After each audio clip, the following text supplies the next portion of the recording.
Bagaimana cara menetapkan prioritas masalah? Pemahaman dasar dan identifikasi masalah. Pertama, konsep penetapan prioritas masalah dalam QMS. Karena masalah dalam mutu sangat banyak, maka perlu dipilih yang paling penting untuk ditangani lebih dulu. Tujuannya agar fokus. Perbaikan diarahkan pada isu yang berdampak besar pada kualitas dan pelanggan. Kedua, pentingnya prioritisasi dalam alokasi sumber daya. Sumber daya waktu, biaya, tenaga, terbatas. Sehingga tidak semua masalah bisa diselesaikan sekaligus dengan prioritisasi. Perusahaan bisa mengarahkan upaya ke masalah yang memberi hasil terbesar. Ketiga, sumber masalah, audit, inspeksi, keluhan pelanggan, data produksi. Audit mengungkap ketidaksesuaian standar. Inspeksi menemukan masalah di proses produksi, keluhan pelanggan, menunjukkan isu yang berdampak langsung pada kepuasan. Data produksi memberi bukti objektif seperti defect, rework, downtime. Kriteria penentuan prioritas. Pertama, dampak terhadap kualitas dan kepuasan pelanggan. Masalah yang berpengaruh langsung pada mutu produk atau layanan, serta memengaruhi pengalaman pelanggan, harus diprioritaskan karena menyangkut reputasi perusahaan. Kedua, frekuensi dan tingkat kejadian. Semakin sering suatu masalah muncul, semakin besar dampaknya terhadap operasional. Masalah berulang biasanya menjadi kandidat utama untuk diselesaikan lebih dahulu. Ketiga, biaya akibat masalah dan risiko terhadap proses. Masalah yang menimbulkan kerugian besar, scrap, rework, downtime, atau berpotensi mengganggu kelancaran proses produksi, perlu ditempatkan pada prioritas tinggi. Alat prioritisasi, Pareto Chart, dan matriks prioritas. Pertama, prinsip 80/20 dan cara membuat Pareto. Prinsip Pareto menunjukkan bahwa sebagian besar masalah sekitar 80% biasanya berasal dari sedikit penyebab utama sekitar 20%. Dengan menyusun data masalah ke dalam diagram Pareto, kita bisa melihat masalah mana yang paling dominan berdasarkan jumlah kejadian atau besarnya kerugian. Langkah membuat Pareto: kumpulkan data, urutkan dari yang paling besar, buat grafik batang menurun, tambahkan persentase kumulatif. Kedua, perbedaan matriks dampak dan frekuensi untuk klasifikasi masalah.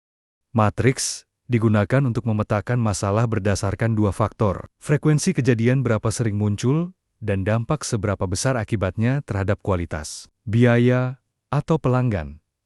Hasil pemetaan menghasilkan 3 kategori: prioritas tinggi, frekuensi tinggi, tambah dampak besar, prioritas menengah, dan prioritas rendah. Matriks ini membantu tim fokus pada masalah yang tidak hanya sering terjadi, tapi juga paling berpengaruh pada kinerja. Ketiga, latihan singkat dengan contoh data.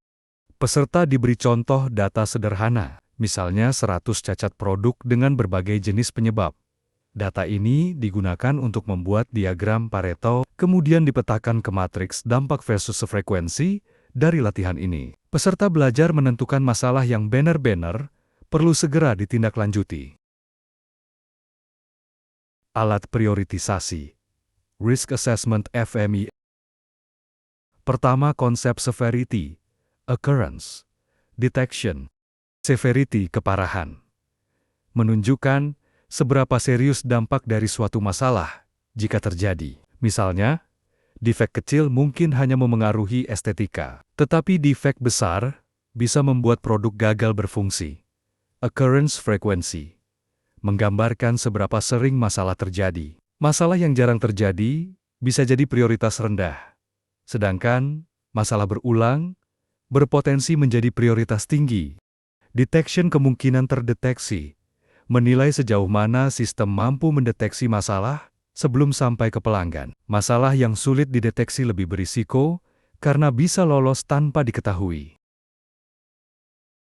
Kedua, menghitung Risk Priority Number atau RPN. RPN dihitung dengan rumus RPN equals Severity times Occurrence times Detection. Setiap faktor dinilai dengan skala tertentu. Misalnya, 1–10. Semakin tinggi angka, semakin besar risikonya. Masalah dengan nilai RPN tinggi dianggap prioritas utama untuk ditindaklanjuti karena gabungan dari dampak besar, sering terjadi, dan sulit dideteksi. Ketiga, diskusi contoh sederhana di produksi. Misalnya, dalam proses pengepakan, ada risiko segel tidak rapat. Severity sama dengan 8 karena bisa menyebabkan produk rusak di tangan pelanggan. Occurrence 6 cukup sering terjadi. Detection sama dengan 5 cukup sulit. Dideteksi saat inspeksi visual RPN 8 kali 6 kali 5 sama dengan 240. Cukup tinggi, sehingga menjadi prioritas perbaikan. Contoh ini membantu peserta memahami bagaimana FMEA digunakan untuk memilah masalah berdasarkan tingkat risiko, bukan hanya frekuensi kejadian. Menghubungkan prioritas dengan akar masalah dan action plan. Pertama, kaitan dengan root cause analysis. Setelah masalah diprioritaskan, langkah berikutnya adalah memastikan akar penyebabnya benar-benar ditemukan tanpa aset. Tindakan perbaikan hanya menyentuh gejala, bukan sumber masalah. Akibatnya, masalah bisa muncul kembali. Dengan menghubungkan prioritas pada hasil asyik, organisasi dapat fokus menyelesaikan penyebab utama dari masalah yang paling kritis. Kedua, menyusun rencana tindak lanjut. What, who, when, how. What? Tindakan apa yang akan dilakukan untuk menyelesaikan masalah? WHO, siapa yang bertanggung jawab melaksanakannya? When, kapan target penyelesaian dilakukan? How, bagaimana cara tindakan tersebut dilakukan, termasuk metode atau sumber daya yang digunakan. Format ini memastikan rencana tindak lanjut jelas, terukur, dan dapat dipantau kemajuannya. Ketiga, integrasi ke korektif dan preventive action, atau CAPA. Rencana tindak lanjut harus dicatat dalam sistem CAPA agar terdokumentasi dan terkontrol. Corrective action fokus pada menghilangkan akar masalah yang sudah terjadi. Preventive action fokus pada mencegah potensi masalah. Serupa di masa depan, dengan CAPA, prioritas masalah tidak hanya selesai sesaat, tetapi juga berkelanjutan dalam kerangka perbaikan mutu. Keempat, menetapkan indikator keberhasilan atau KPI. Setiap rencana tindak lanjut perlu memiliki indikator yang jelas, misalnya target penurunan defek, berkurangnya keluhan pelanggan, atau peningkatan efisiensi proses.